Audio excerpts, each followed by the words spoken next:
As I say, that school, the classical school, has not stood still, but it is, like any classical school, clearly the most resistant to change. Mm-hmm. Let us go to the other end of the spectrum and talk about the developmental school.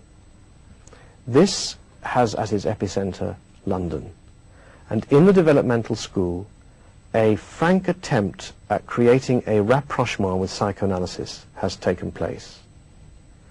Analysis is about the recovery of as much material stemming from infancy as possible.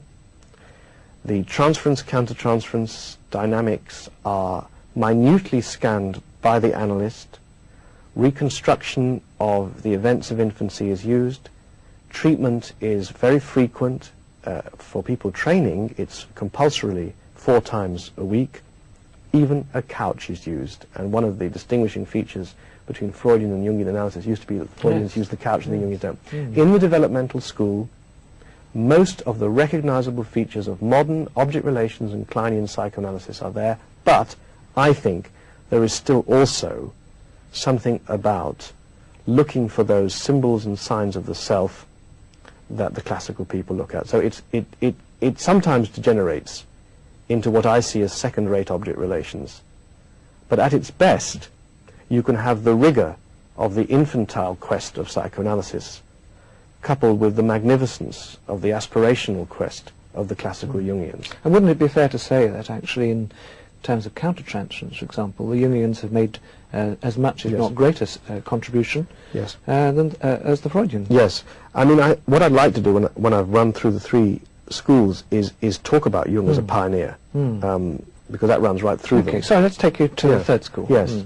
The 3rd school I called the archetypal school, and here there is an enormous stress placed on the specificity, the particularity of each image in a dream or a fantasy or a piece of artistic or imaginative production, so that there isn't a looking for the deep, impressive, soul-changing or personality-enhancing dimensions. That isn't written in. It might happen. What goes on in the archetypal school is a pursuit of the particular. Why did you dream about a black dog? You know, and that means that they've become extremely sensitive to cultural nuance. Why a dog? Why a black? And so forth. And the decorous, systematic exploration of the depths is not what the archetypal school does. It's much more particular, and it's much more playful in some ways as well. All notions of what is normal and mentally healthy seem to be evacuated from the archetypal school.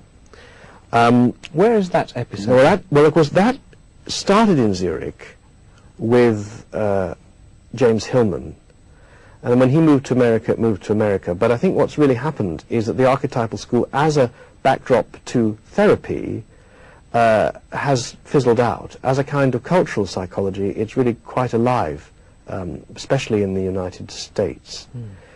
Anyway, that concludes the sort of panoramic survey of these 3 schools, but I want to do something with them a little more interesting than just to list them. The way I constructed the schools was not to say some Jungian analysts do this but don't do that, or another group pays attention to this but ignores that. I wanted to find a subtle way of writing about these differences, and I think I did it by saying that there's a prioritization. The analyst weights certain things more heavily according to which school he's in. So that I don't think a classical Jungian analyst ignores transference, countertransference dynamics. He or she is just somewhat less interested. Similarly, I don't think, as I said, a developmental school analyst ignores the numinous or the big movements of the self with a capital S. They're just regarded as perhaps less pressing than infantile dynamics and processes. So what I did was to establish a kind of ordering and weighting of all of this, and I did it schematically. I want to stress this because I don't want to give the impression that we're talking about quite different creatures here. These schools are related, very much related. And now here's the move I want to make. I think that in the vast majority of contemporary Jungian analysts, or indeed contemporary Jungian psychotherapists, because there are a lot of therapists who are Jungian even if they haven't got this badge of honor called Jungian analyst, which is such a load of nonsense that we have this hierarchy, but we do. In most of these people, there are elements of each of the schools. Now, hear what I'm saying here. Each of the schools is already a blend, you understand. Each of the schools is a viable way for an individual practitioner to operate. But I think in most of practitioners, there is a developmental school bit, an archetypal school bit, and a classical school bit. And this may sound very complicated to people, but I guess it can be made simpler by thinking that most people who are psychodynamically orientated have a classical Freudian bit, they have a Kleinian bit, they probably have a bit of Kohut these days, or whatever it happens to be. So I think that one can metaphoricalize the schools, and as I've just shown in relation to psychoanalysis, it's quite productive to relocate them. Not a body of analysts here versus a body of analysts there, although I think that's very important, and I think that's very creative that these tensions and antipathies exist. But what if we internalize what is normally taught of as a kind of external map? Then I think you get some very interesting ideas. You referred to practice earlier, particularly in relation to the classical school, and saying that, sorry, to the developmental school, that actually, if you looked at practice, it would be very similar to that you'd associate with a psychoanalytic practice. Certainly with regard to practice, the independent group of the British Psychoanalytic Society is very similar. Is that true that there are different styles of practice for these three different schools that you've identified? Yeah, I mean, why not let's talk about this from the point of view of the likely experience of the client. I think that's one way to get at this. First of all, I think that in the developmental school, which is the school within which I trained, although I think I'm on what you might call the classical end of it, I think the dream is less central. It's less vital that you dream. There's more stress on what your fantasies and feelings are about your analyst, i.e. your transference. And the analyst is scanning his or her inner reactions and indeed physical sensations in relation to you much more. So that you're going to have a fairly abstinent, fairly neutral analyst who waits and reacts via interpretation.